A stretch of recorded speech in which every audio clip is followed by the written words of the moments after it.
thankful for the way these stories hold on to the lifetime we won't get back. I know these rivers carry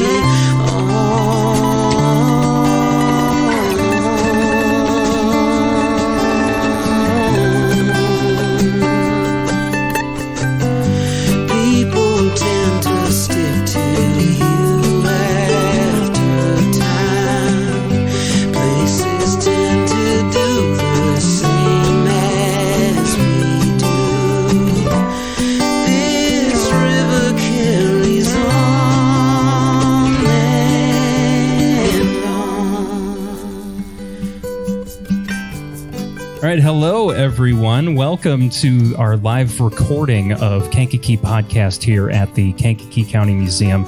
This is only the second time we've done a live recording, and I'm glad that the second one is here at the Kankakee County Museum since we work so closely with the museum every single month. I'm Jake Lamore, and I want to start off, speaking of the museum, thank you so much to Veronica Featherston and also Diana Crawley for all of their help today and being here. I mean, the museum is normally open on a Saturday, but this is a special event, and they allowed it to happen. So I really appreciate all of their support. So Kankakee Podcast, we're about the people and places of Kankakee County. And for Halloween, I wanted to do something spooky, something on the paranormal side. And that's why right now we are sitting down with the Kankakee Paranormal Investigations Team. So let's give them a big warm welcome to Kankakee Podcast. And I guess we'll start with Steve down here. Everyone can introduce themselves so we kind of know what everyone sounds like. Well, I'm Mike. Or Mike. Did I say Steve? I'm so sorry. Mike. We'll skip Mike. He's a figment of your imagination. No, my name is Mike Zenz. I lived in Kankakee County for about 14 years. I've been involved with the paranormal since I was probably 12 years old. And I couldn't be more excited to have this forum and be able to kind of talk about some of the experiences and some of the questions that people have. Yes, absolutely. Everyone's going to be able to ask questions later on when we get into the recording. So I've got a wireless mic. I'll bring it around to you if you have any questions that you want to ask the team here today. And then going on to Steve. I'm Steve Arnold. I live in Bradley, Illinois. My son is also a member of our team. He couldn't make it today. I'm retired from Metro Railroad. I'm former patrolman for Park Forest Police Department. And I'm a combat veteran from Desert Storm. Oh, thank you for your service. Hoorah. Yes, definitely. And then Emily. I'm Emily Worrell. I'm also a first grade teacher, and I've always been curious about paranormal. Seen some very strange things when I was younger, so always just looking for an explanation. Okay, and then Chris. Hi, my name's Chris Worrell. I'm kind of the electronics guy for the team. I build a lot of the equipment that we utilize during our investigations, and I'm just happy to be here and talk to you guys about this today. Okay, awesome. I think you could go ahead and pull that. You can pull the whole stand closer to you there. Make sure we pick you up good on the recording there, Chris. Awesome. Well, thank you all for being here today. So I guess first, let's get to what is paranormal. What does it mean? What does paranormal mean? Well, I think paranormal really means something that is really not explainable by any other means. No science can prove it. No typical anything can explain what is happening. I think that's really what drives what paranormal has become over the last 20, 30 years, which has been way more popular than it was prior to that. I'll let the guys speak on that as well. Well, one of the things you have to remember, too, on paranormal is that it's something that has been in existence all the way back to Albert Einstein, even when he said that energy can't be destroyed, that it can only be repurposed. So, we have to wonder if after we pass, what happens? And that's the question that I have. and that's something that needs to be answered. And I'm going to do everything in my power to try and prove whether or not it's real or if it's not. And I want to give that opinion out to people and make them form their own decision on that. Yeah, it's like, where does our energy go? Exactly. I mean, it's got to go somewhere. You can't destroy it. So it has to be repurposed somewhere. Yeah. It has to be utilized somehow. That brings up a really good point. So how does one learn about how did you guys personally learn about the paranormal? Well, my brother-in-law, my brother-in-law's kind of skeptical in a way on it. He's dare I say, a Baptist preacher. So I got to watch my mouth around him, especially. I tried making a joke with him one day. I said, it didn't work out so well. No, it didn't. I told him, I said, I can't go to hell because Satan's got a restraining order on me. I think it's just one of those things to where people can't explain it. They have to actually have contact with and experience it and whatnot. And even then they can't explain it. So a lot of things we're out to, record things, prove to the skeptics, listen to this, explain it yourself, and let's see how much criticizing you can do now. Yeah. Right. I mean, you can't, the proof is right there in front of you. There, yeah. Especially if you were there in the room while, let's say, you're using one of those handheld audio recorders, right? EVP recorder. And if I was with you and I'm skeptical and I see it's just you and me in the room, there's nobody else in there, but all of a sudden we're picking up this girl's voice on this audio recorder. Right. There's nobody else in this facility we're in or wherever we're at. Sure. I mean, how do you explain that? Right. I don't know. And a lot of people, they right out say, if I can't see it, I don't believe it. It's not there. They don't believe in, in whatnot. And I said, what, do you go to church? He's like, yeah. Do you believe in God? Yeah. Well, who do you think the Holy Ghost is? Well, I believe in him. It's like, you just told me you don't believe in ghosts. He's like the ultimate, Yeah. I guess everyone can answer that question. I'm sorry. I'm not used to having so many people on the podcast at once, so I apologize for that. We'll bombard you. Bombard me. Yeah. But yeah, how do you guys learn about paranormal? Again, we can whoever wants to go. Just research. I didn't know. Is there a college course on this? You know what I mean? There is not, unfortunately. But if you do a Google search, you'll obviously find information, and that information you can take in, and then only thing you have to do from that point is to administer that education you get from self-taught. Absolutely, and then you have to. I mean, you'll know when you have an experience. Oh, it definitely happened. My first experience, like I mentioned, I was 12 years old. And it was probably about a week to 8 days after my grandfather passed away. And me and him were extremely close. And he appeared before me as a 12-year-old, which I clearly did not understand what was happening.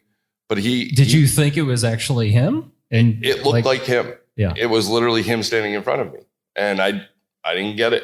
So it really started my questioning about, like, what does this all mean? What does this, whole existence mean?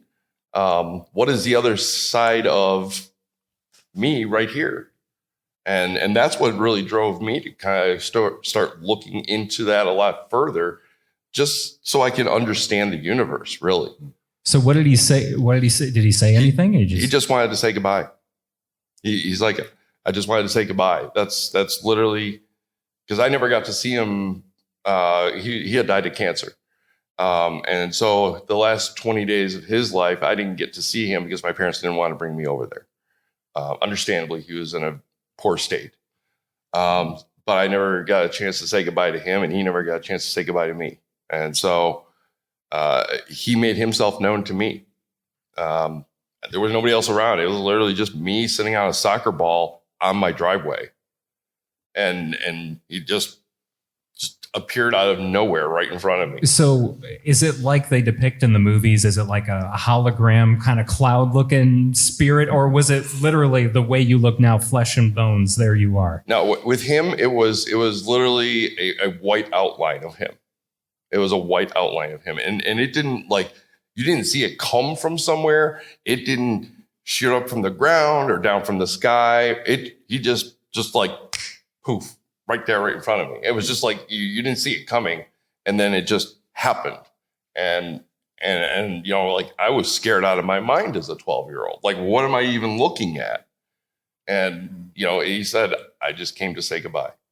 And when that happened, was he passing away maybe like at that moment? Oh, he had already been gone for over a week. Okay. All right. So, because sometimes you hear stories like that where the person literally passed away at the same time and their spirit is sighted somewhere. Right. No, that certainly does happen. That certainly does happen. Okay. I guess since we're on the subject of first paranormal experiences, Steve, what's your first paranormal experience? Oh, that's a good question. I think way back. The only one I can remember are my most recent, I would say, within the past few years. Me and my son were with a group. We were investigating the Iroquois Cemetery.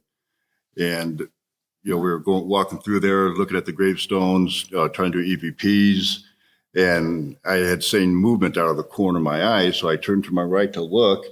And on the outer edge of the cemetery there, and I kid you not, okay, everybody knows how they depict, say, Satan worshipers. They got the big hood and the black robe and whatnot. Well, that's pretty much the same thing as what the Grim Reaper looks like. Well, that's what I saw. Full figure. It took about 8 or 9 steps, and then it faded away. So I was like, well, hope that's not a sign that, hey, I'm coming for you, This is it. Yeah. And at the same cemetery, I had always brought flags with me. So when I find a veteran's grave, I'll put a flag at their grave for them. Well, came across one. He's a World War II veteran, said so on his headstone there, and his name was Bill. And I said, Bill, if you're here, give me a sign that you're here, And on my phone, I've got, like everybody, a lot of games on your phone and all that. Well, I got a World War II game on my phone, and it's got its own soundtrack. Well, just seconds after I said, give me a sign if you're here, Bill, Boogie Woogie Bugle Boy starts playing out of my pocket. One of the most famous, World War II songs, which happens to be on, the soundtrack of that game also. Well, there's nothing going to where I would turn the game on because I would have to put in the code on my phone and then scroll to the game and then play. So that was quite an experience there. Okay. That's creepy. It was very creepy. Goosebumps. I'm getting goosebumps right now thinking about that. I was like, okay, here's your flag. See you. Bye. And how about you, Emily, your first paranormal experience?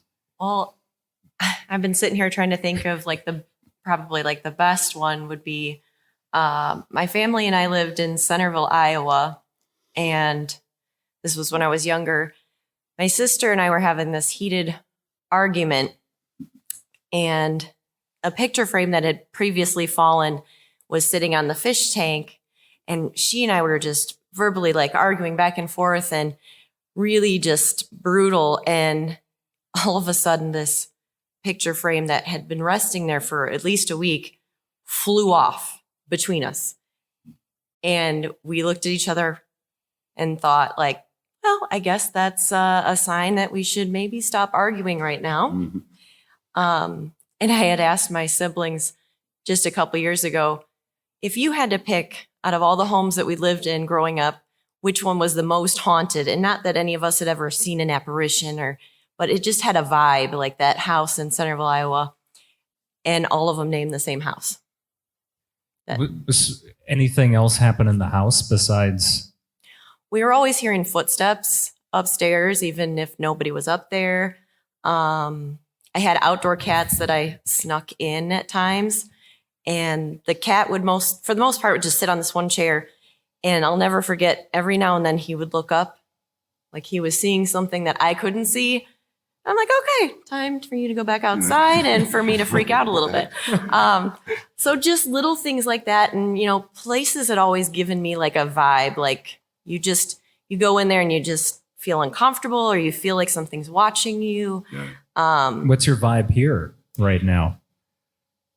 I get mostly positive energy from here. Okay. Like nothing eerie, but we were at a hotel one time when COVID was going on. We went down south in a real small town and stayed in a hotel that I told my husband, Chris, I go, it doesn't really creep me out. I mean, the upstairs, maybe at the top of the stairway, a little bit weird. So we had set up cameras to sleep that night and I go, I don't think we're going to get anything. It doesn't even creep me out at all. And that was the spookiest video that we ever had because there was nothing but like these white orbs following, like they were like tracing along our bodies when we slept. And we had some EVPs that were just spooky. They were. Do you want to tell them about the one that woke me up? Well, during the middle of the night, while we were sleeping, you clearly can hear on the video, which had audio recording, someone or something stating, "Get up." And Emily's eyes popped wide open. And there were orbs floating alongside the bed at the time. And I can't explain it. I have broken down the audio, looked at the video in multiple different ways, and I cannot debunk this in anything other than maybe it was a spirit in that room at the time. Well, now that you bring up orb, what does an orb look like? What is an orb? It looks like a ball of energy or almost like a dust particle flying across the camera, but yet it doesn't have a natural pattern. Most orbs that you see can be debunked.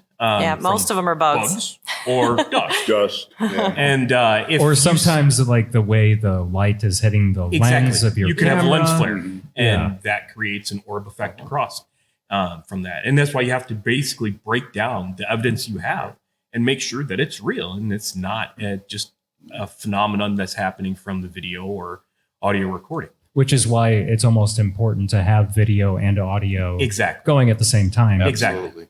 That's where, we bring in things like the Zoom H1 and the Olympus, and we don't buy, low quality because low quality audio can be distorted and can create all kinds of phenomenons on there that you might believe is a paranormal event, and it's not. Right. So the better quality that we utilize, the better evidence we have. So did you find out anything about the history of that? There was. Okay. So what was the history of that? And the place? history was that there was a woman who had passed away and her spirit stayed. And that she would move objects or speak to people in the room, to include moving mirrors or other objects that were in there. And we picked that room for that reason. And that's why we chose that room, was to see if we could get any evidence in there. Doesn't sound like you got a good night's sleep. No, actually, we did pretty good. It wasn't bad. Yeah, we were unaware of all of this until we woke up the next morning and reviewed the video. Mm-hmm. It looked like you were going to say something, Mike. No, I was just going to add on. And, one of the most important things as we've gone through our different experiences and our experiences together is to first and foremost try to prove it untrue. We want to prove it untrue by any means necessary. And then when we can't do that anymore, then we know we have something else. Then we know we have something paranormal. But that's why it's so important, with all the equipment that Chris has either built or we've procured to try to prove it as being something explainable. Yeah. We talk about that at one house we did. But where you want to roll with this, but Bourbonnais house? No, the Kankakee house. Oh. So where's this house in Kankakee? Or what house in Kankakee was this? Was it just someone's This private was a friend of residence? ours. Yes, Okay. this was a friend of ours' house, and they had all kinds of literal full figure apparitions walking through the house, bothering their children, all those kinds of things. And so we went in and did a nighttime investigation. And what we came to find out as we went through the house is the front half of the house was newer and the back half of the house was older.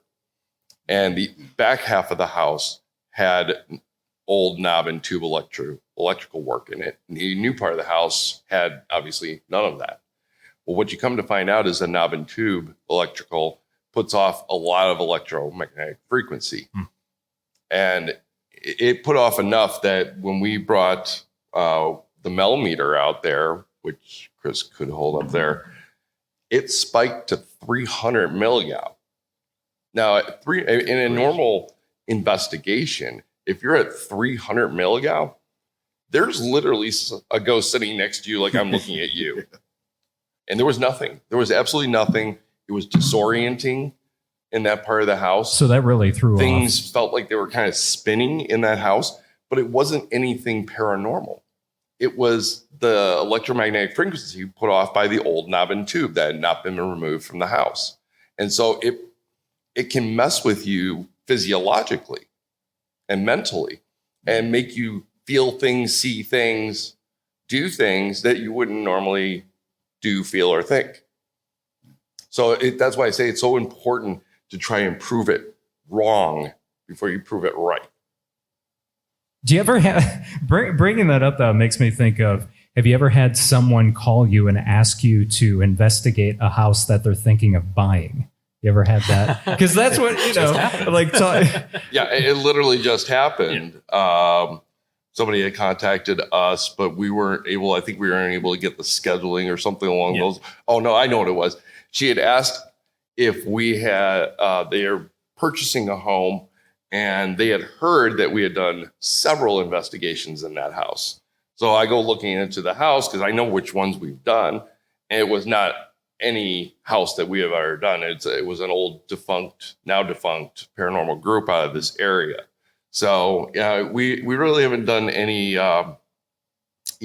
folks who are wanting to purchase a house and they have to get a seller and a realtor and an attorney. Well, they have to get all those people to agree to that. I guess I was just typically the realtor doesn't like a paranormal group coming in to say, no. Hey, you're infested. Well, it's you guys. Well, I guess I'm thinking about that now is just because going back to your friend's house that you were recently at, did they know about that old electricity? Did they know about that already in that part of the house? They knew of it.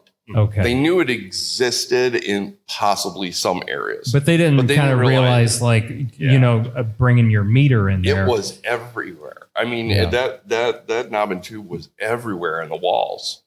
And it wasn't just hanging down where you can see it. It was literally in between the walls and the outside of the house. So you would only know that if you're able to take some of this equipment like the Mel meter and you're checking all different areas of the house, the floors, all the walls, ceilings, if you can get to them. And that's how we kind of discovered where we saw, standing on the balcony over the stairway, and it just went, like I said, the Mel meter just went through the roof. So there was nothing actually. And then zeroed out. Wow. I'm like, that's not supposed to do that. So there was nothing paranormal then at the house. It was literally just this electricity. It's It's electromagnetic frequency can really have an impact on the human body. Oh yeah, and the human mind. Right, because we have electricity inside of us. Right. We absolutely do. Yeah. So it gets to the point to where it can cause hallucinations, depression, stressing out. And people think, "Oh my God, my house is haunted." Well, no, it's not, because you got all this old electrical stuff behind the walls and everything else emitting this, and that's what's causing it. So we can debunk it that way too. Okay. You're going to be getting lots of phone calls now, I imagine, from some people. We're okay with that. Sure. You're like, hey, could you bring that, what do you call it again? That mellometer over? And who's Mel? I don't know who that Mel guy is you were talking about, but bring him.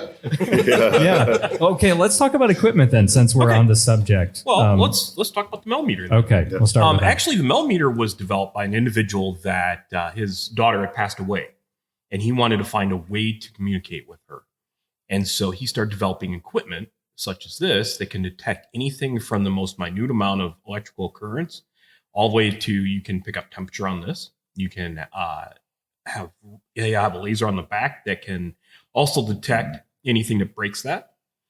And the fact that you can also have the environment affect it and determine with the electrical and audio frequencies that are coming from it, you can detect those in even a small amount. So just having that ability helps tremendously.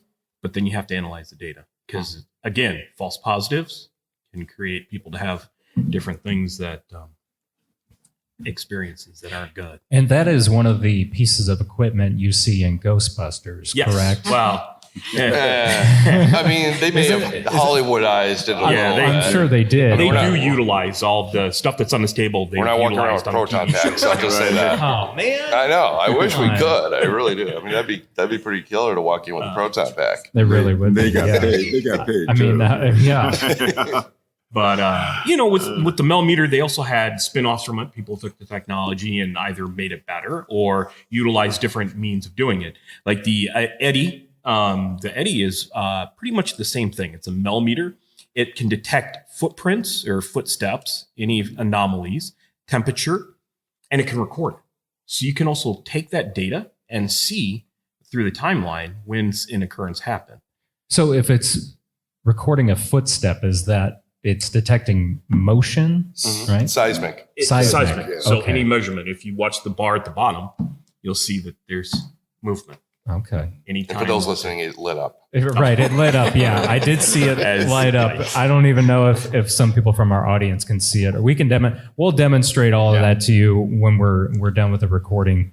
But, And it also detects the temperature change. So if it's either hot or cold, which cold is normally an indication that something has changed in the environment rapidly. we and saw it'll that in pick it up. Sixth Sense. Yes, exactly. Right. And it can pick Seen that that up movie, yeah. as such. Yeah. So, and by the fact that I can put a memory card in, record it, and see the date and timeline of when the event happened, and then I can go back and look at some of the video equipment. Because we do have so much video equipment, it takes hours upon hours to review. Oh, sure. And I mean, Especially if you're recording like 8 hours overnight Exactly. or something. over like 5-6 cameras, Right. it would be a massive undertaking to go through all of it. Your eyes So- start glazing over. Yeah. Yeah. And you're literally looking for 4 minutes of actual action in 40 hours worth Yes. of video. Yeah. So it's daunting, but that's why we do what we do, because we love to find the things that are not explainable. I mean, we used a lot of this equipment right here at the museum, Yes. at the schoolhouse, which was probably, in my estimation, my favorite investigation. I mean, we had such incredible responses. That schoolhouse, That was insane. it was. Well, we can unbelievable. definitely get into that now then, because I loved what you were telling me over the phone when we were, setting up this recording. The schoolhouse seemed to be the most active that you found that day 2 or 3 years ago. Yeah. So what happened at the schoolhouse? What didn't? Yeah, right. It'd probably be easier to tell you what didn't know. We had obviously investigated this building. We went into the small home, and then we went into the schoolhouse, and we just wanted to run a ghost box session. Now, if you don't know what a ghost box session is, this is our device. It runs AM or FM channels. It scrolls through the channels at a very fast rate, either forwards or backwards. And what it will do is if you that's it. You will get an entity that may come through that scrolling of the channels, and it uses that energy to be able to speak through it. So it uses radio frequency. It can use radio frequency. A lot of white noise. So we just went in just to kind of see what we see. And we had a couple voices come through. And I said, well, you know what? I'm going to go up to the front of the class and I'm going to hold class. Let's see who we really get. So I go up to the front of the classroom, grab the pointer, because they had a pointer sitting there on the chalkboard, and they had a giant map of the United States. And I said, all right, boys and girls, we're in class. And it's literally just us, our team, and some of the folks here from the museum. And I said, I'm going to point to something, and I want you to tell me what it is. And so I took the pointer and I pointed it at the map at one of the states. Well, we probably within 30, 45 seconds? Yeah.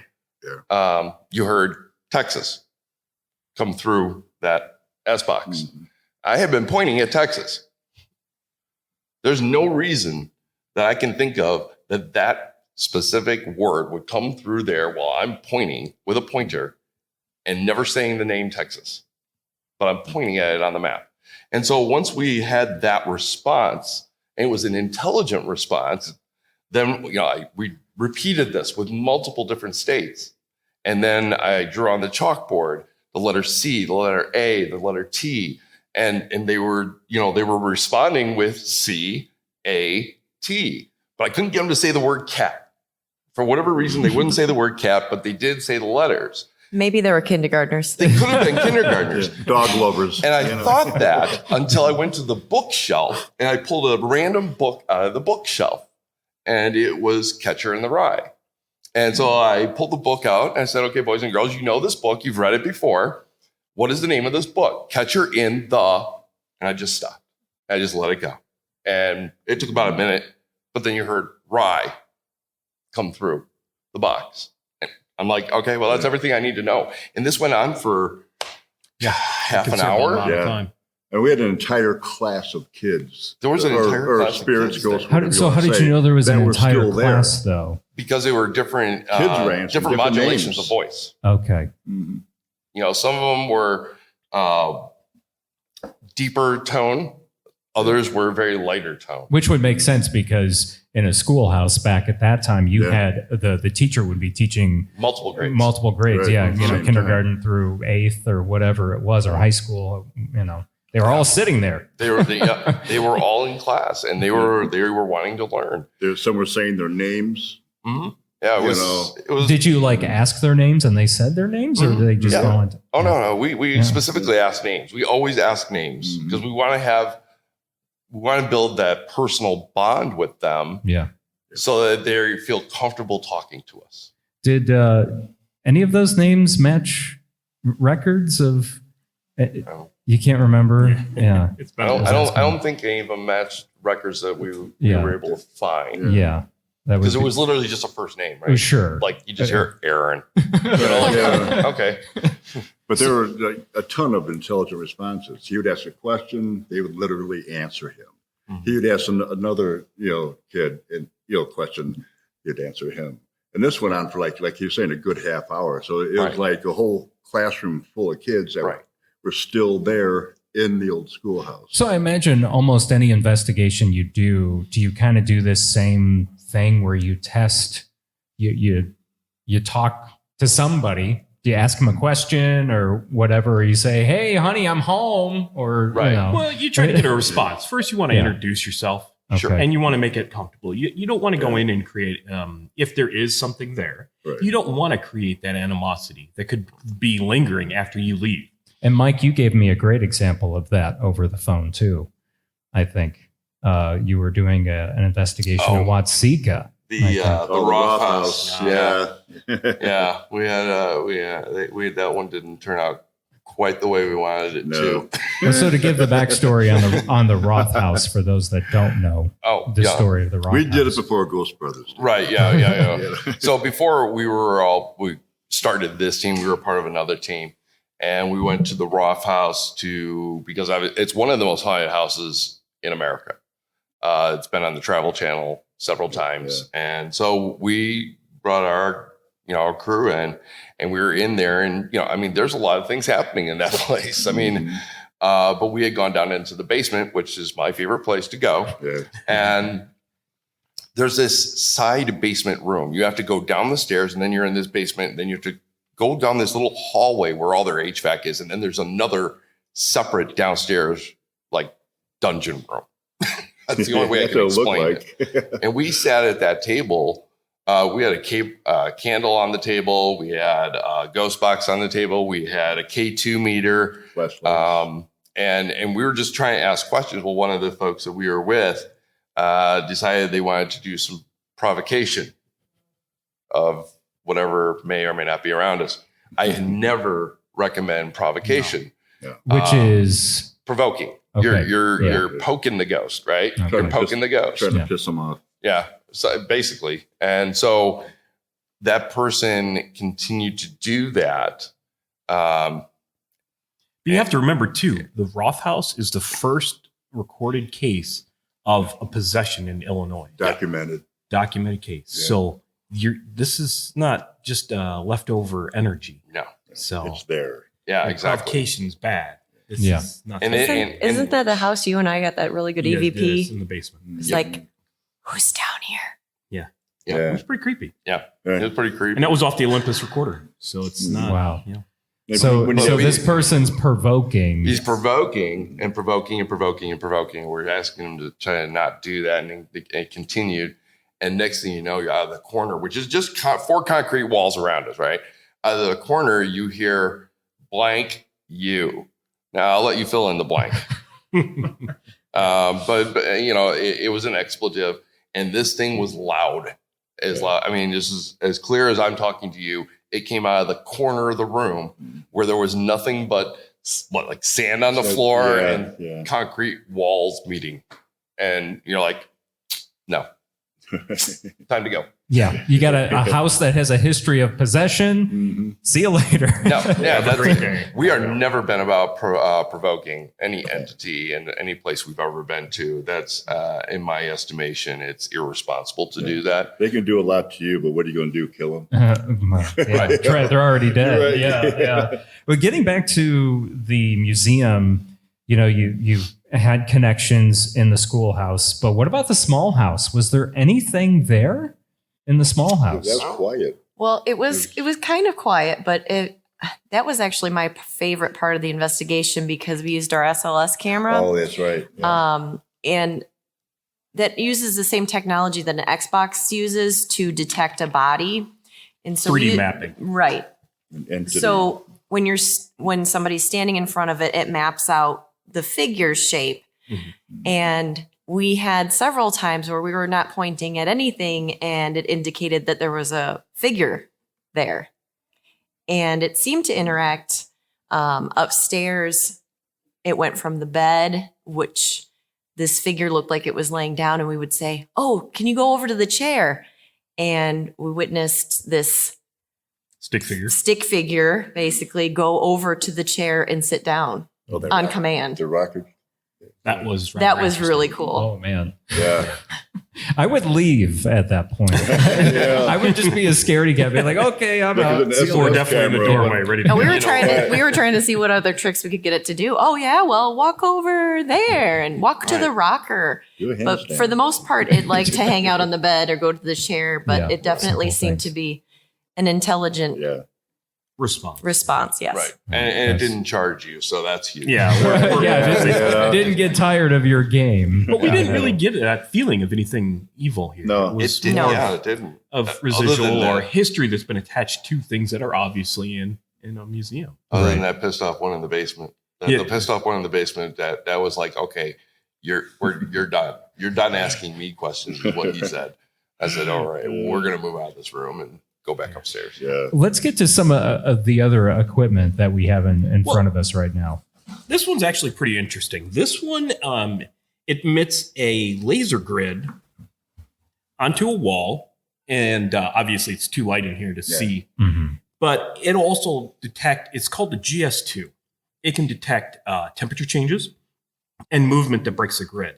And when it breaks that grid, it'll then show up on the screen, and you can see where it's broken through the grid. So if an object such as a shadow or any type of energy were to pass through it and have a spike in temperature change, then it would record that information. And then you can go back and then see some of the stuff that happens. So with this device, this is something nice to have on a stand just in the middle of a room, so you can try and map across some of the objects that go in. And as you can see, as I put my hand up there, you can see that it showed my hand breaking the grid. Well, it doesn't do any good once you move it. But it has to be a stationary object, though. So once it maps off that grid through the laser, you can then utilize it to see if anything's gone past it. And some of that stuff, it looks like it's got lights on the top of it, or That's correct. This is called a REM pod. The REM pod is meant to try to have, it emits a frequency from it. So that frequency comes from the antenna. And then the idea behind that is any type of of movement that has electrical charge, such as a human being or anything else, were to go past it, it would then light up. Okay. This one also detects temperature also. But as you can see, you got to get pretty close.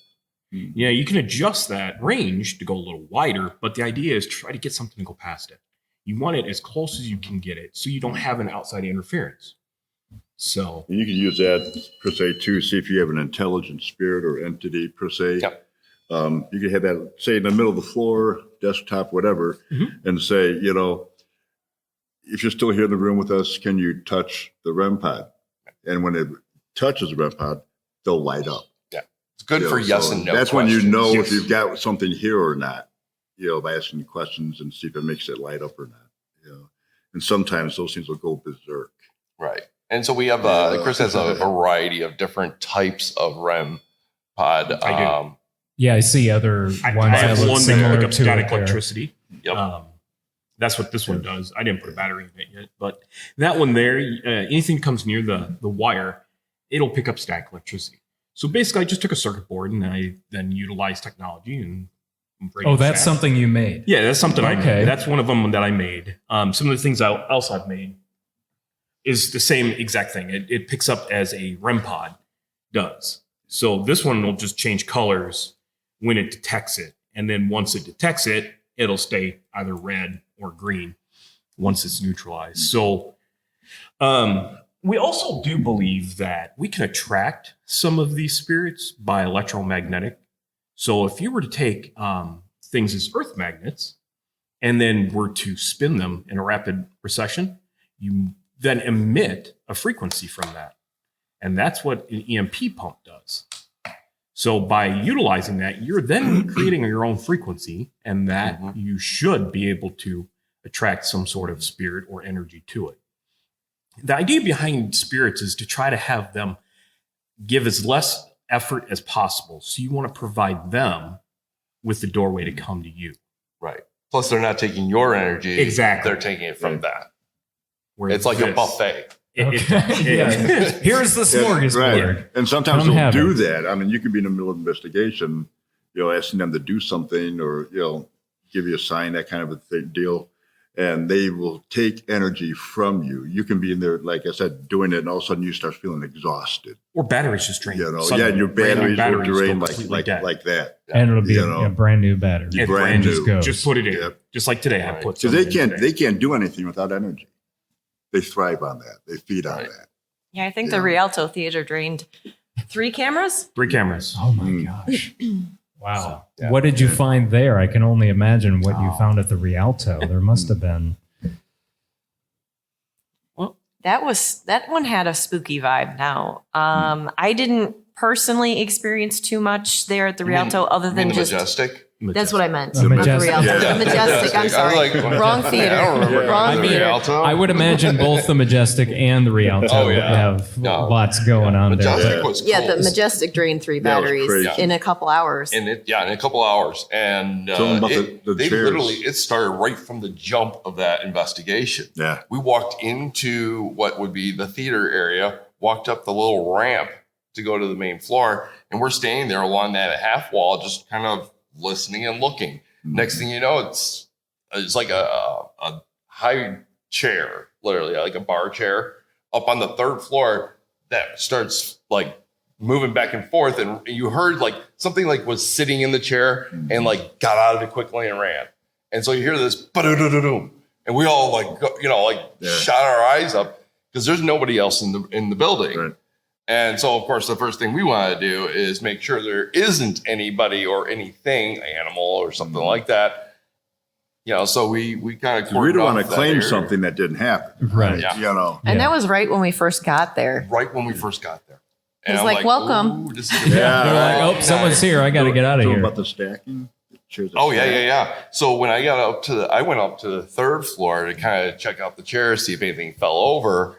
And as I'm checking everything out, I'm like, all right, well, everything looks good up here. So I go to the edge of the balcony to look down and tell everybody everything's good up here. And all the chairs that were like scattered on the floor For were now plays and all stacked. that. They stacked up. The They chairs were that all- were in the balcony? No, or the chairs No, on the floor, on the main floor. And they weren't so I'm like that looking before. down. No, That's they what, were people scattered. sit when they watch a play and all that. They're all Right. in rows and all They're all that. in rows. Well, next thing you know, we looked again. There must have been, 12 chairs stacked one on top of each other vertically. Yeah, like banquet chairs, Yeah. right? And they're So- just scattered. And next thing you know, they're all in like 3 stacks of 3 Yeah. or 3 stacks of 4. I'm sorry. Right, yeah. And it was just. I'm looking at it. and I'm like, wait a minute. Yeah. I don't remember those chairs being stacked like this when I walked right past them. Yeah, bye. And there was no noise. Nothing would have you didn't sparked hear me to nothing. believe. Didn't hear it. No, no, it was like they just like magically just went from scattered to stacked with no noise.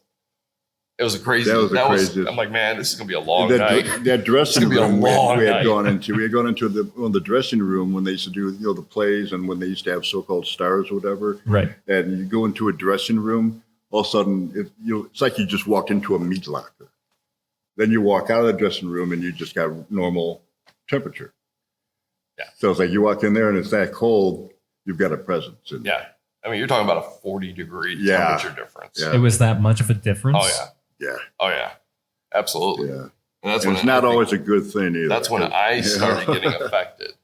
Yeah. And when I got affected, it was in my lower back. Mm. And my What, lower do you back feel was, pain or something? Or it was like if somebody had been jumping on my back for an hour. That's the kind of like achiness, pain, like shooting pain, it kind of felt like. Yeah. And so, Chris, I think you had the Fleur. flare. Yeah. And the flare kind of measures temperature in a space. Infrared. And my lower back was on fire. And I had, I had not had any So that was issues when the entire night. you had to sit down. You couldn't. Yeah, stand I had up to much sit down. I longer. mean, I couldn't get up and walk around because like it was really hurting. And what's really freaky is when you got an EVP going and they know your name. Yeah. That's they knew hap- your names. They knew my name. Even though had you guys addressed yourselves that night? I mean, you might have. Right. In certain areas we did, but Yeah. you never know. The thing is, you never know who you're talking to, Right. right? Not all the I mean, you time, get a unless bad they tell entity. you, Unless right? they tell you, Did you you get any names that night? I don't remember You can get getting names. a bad spirit compared to a normal, ghost or whatnot. You could even get demons. Yeah. Which the Bourbonnais house. Right, the Bourbonnais. Um, Oh, we got to And, hear about this Bourbonnais house now. I was with my son, and one time we were walking around doing the investigation with the EVP going, and I think Cody asked something.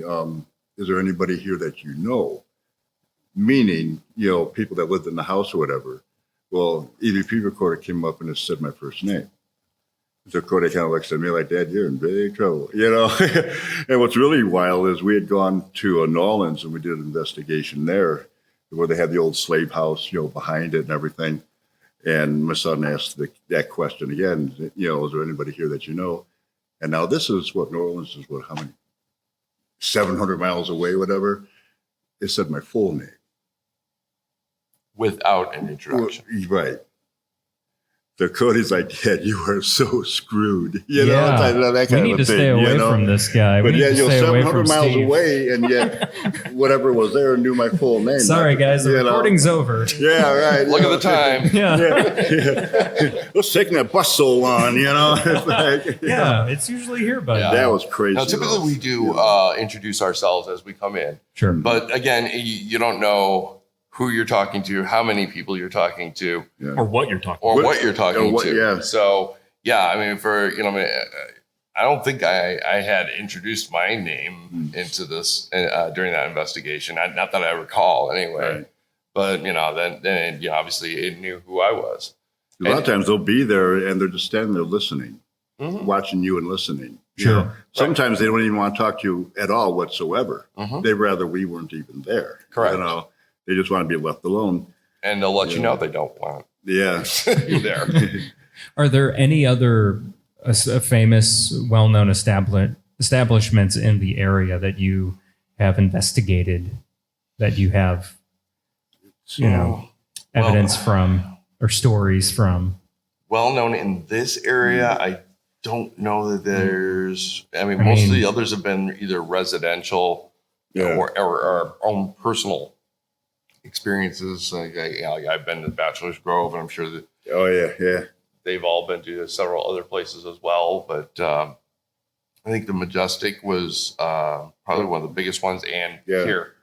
And then, of course, COVID lockdowns kind of happened, and that kind of shut off the pipeline for Nobody us. really to wanted be able us to in go our to- homes, because of COVID, obviously. Yes. So. Understandably, And but completely understandable. Yeah.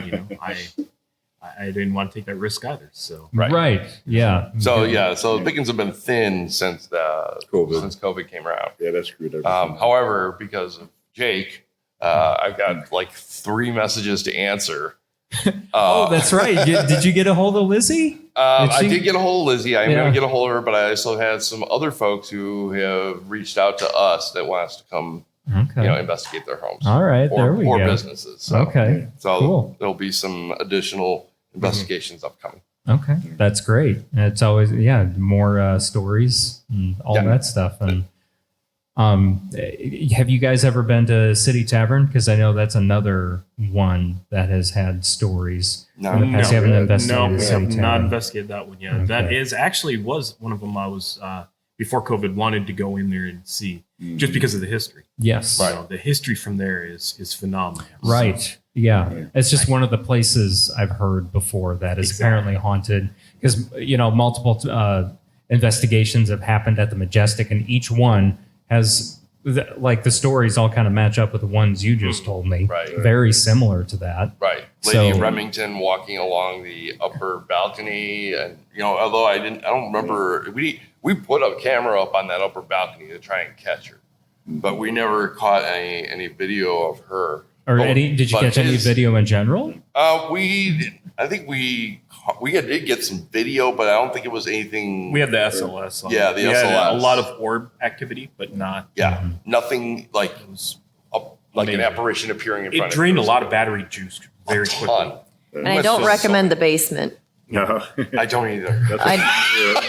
I don't recommend the basement. I did 10 not out of 10. Do not feel recommend. or see anything, but I didn't want to stay in there. So that's enough for me to go, I'm good. It's always the basement, as you said, Mike. Yeah. There's a reason why I was afraid of the Basements and basement as a kid. Oh, yeah, the attics, too. Basements and attics. Edwin's supposed to be a big place that we Oh, went. Edwin's in Piatone. Yeah. Yes. When They Al had Capone's old Right. bar. They had a bathroom in the basement of the Majestic. You remember the Oh bathroom? yeah. So this old Yeah. bathroom was being renovated down in the basement. So supposedly that was a hot spot for things happening, and you could feel the temperature change in that area. You felt uncomfortable in that bathroom area, and it wasn't a very big area. It's like 5 foot, or like 6 feet by 6 feet, small bathroom. But for whatever reason, whatever was down there, that was their house. And Was it the place from Old did not want you there. Well, it was, during renovations, they say is when spirits are most active. Is that true? You're Usually? disrupting their environments. Yeah. So usually that's when you'll get. Steve, you mentioned Yeah, the place of moments. There's a place Moments used to be like the Playhouse or whatever, on the main drag, and I guess it dates back to like early 1900s to where they used to do vaudeville there and everything. And when we were there, they're trying to rehab it so that the high school kids could go there and have plays there and everything. And I don't know if that was with this group or with the other one. That was the other one. Okay.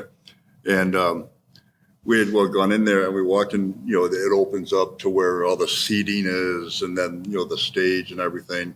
And my son starts seeing shadow figures over here moving and then some over there moving and all that. And a lot of times the spirits will stay because, they don't want to go anywhere else. And some actually don't even know they're dead. How do you know you're dead? Well, you've seen the Sixth Sense. You know what I mean? Yeah, right. Bringing that up again. You haven't Sixth gone Sense to of work thought in, is alive. you haven't gone to work in It's 100 years, it's like, Right. But anyway, we went down into one of the lower areas, and when they were down there rehabbing, they were putting new door frames in and whatnot. Well, the one door that they were going to put in there was leaning against the wall, and next to that was the frame that was going to go around it. And my son said, "Man, it got really cold over here." So I walked over, and sure enough, it was very cold in that doorway area next to all this stuff. And Cody's like, who are you? Trying to pick up something on the EVP. Who are you? can you drop something or move something? So, we know that we're just not talking to nothing, All of a sudden, the wooden door frame that they're going to put in there, it was leaning against the wall. It starts bouncing off and on the wall, back and forth, back and forth, back and forth. And he looked at me wide-eyed, and I looked at him, and almost felt like one of those cartoon characters where you're running, but you're not going nowhere, kind of a thing. Right, I was going to say, did you ever get so scared you just right? There were a couple times that I actually left the Watsika house. I'm like, I gotta go outside. I gotta go outside. I gotta get out of this energy space that I'm in. It's really dark.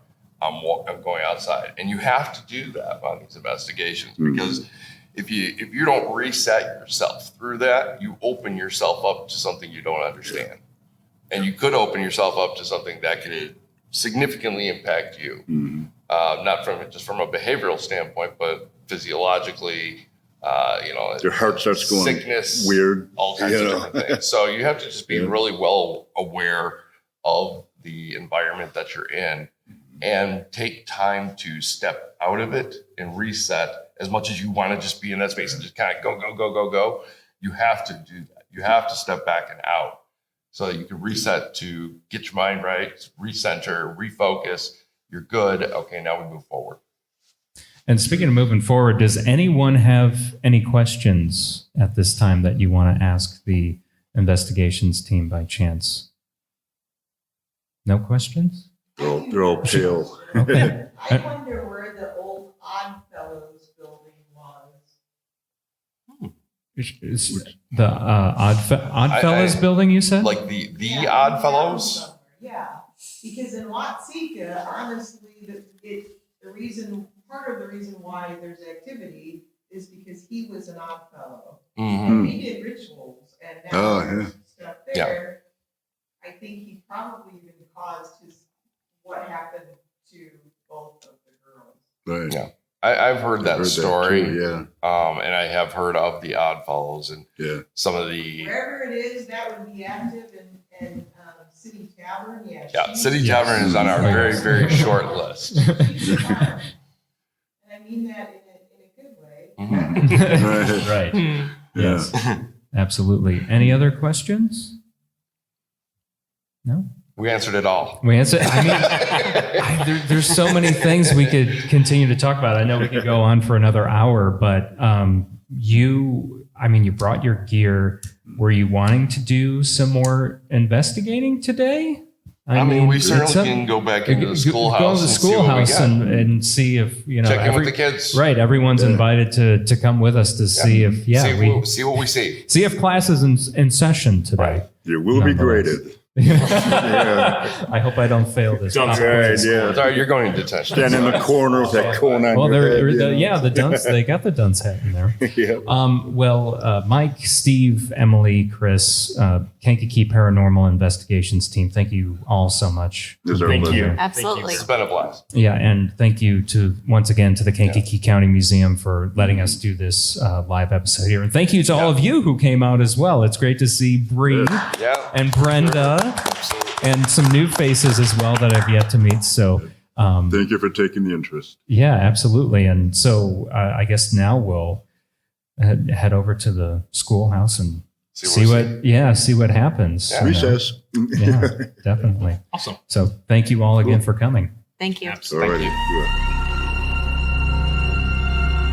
And now you're probably wondering, well, I wonder what happened in that investigation. Did they find anything in the Taylor one-room schoolhouse? Well, you can find out for yourself. I actually took video of the whole entire investigation. You can view that video now on the Kankakee Podcast YouTube, or actually on our Facebook page as well. If you just go to facebook.com/Kankakee Podcast, you'll find the video there. So a special thank you once again to the Kankakee County Paranormal Investigations Team, and also to the Kankakee County Museum for helping make that special live episode of Kankakee Podcast possible, and to our patrons as well. Special shout out to Karen Bishop, Jake Lee, Jesse Arsenal, Dave Barron, Daryl Damper, Samantha Rocknowski, Lake Iverson, Travis Garcia, Jane Bostwick, Dawn Harrison, Simon Topless, Scott Wright, Carrie O'Connell, Jamie Race, Joanne Barry, Anthony Vicelli, Eric Olson, Carl Earps, Jeff and Rosa Carroll, Teague Dreenan, Sandy and Steve Twait, and Rose Lucky. Now, to become a podcast patron, go to KankakeePodcast.com, click on the Patron tab, and if you pledge $5 or more per month, you'll also hear your name announced on an episode. There's also other rewards like early access to new episodes, there's video versions of select episodes, and so much more. Our monthly goal right now is $400 per month, and we're about 37% away from reaching that goal. So please sign up for our patron program today at KankakeePodcast.com. Our theme song is written and performed by Lupe Carroll and recorded by Daniel Bishop. This river carries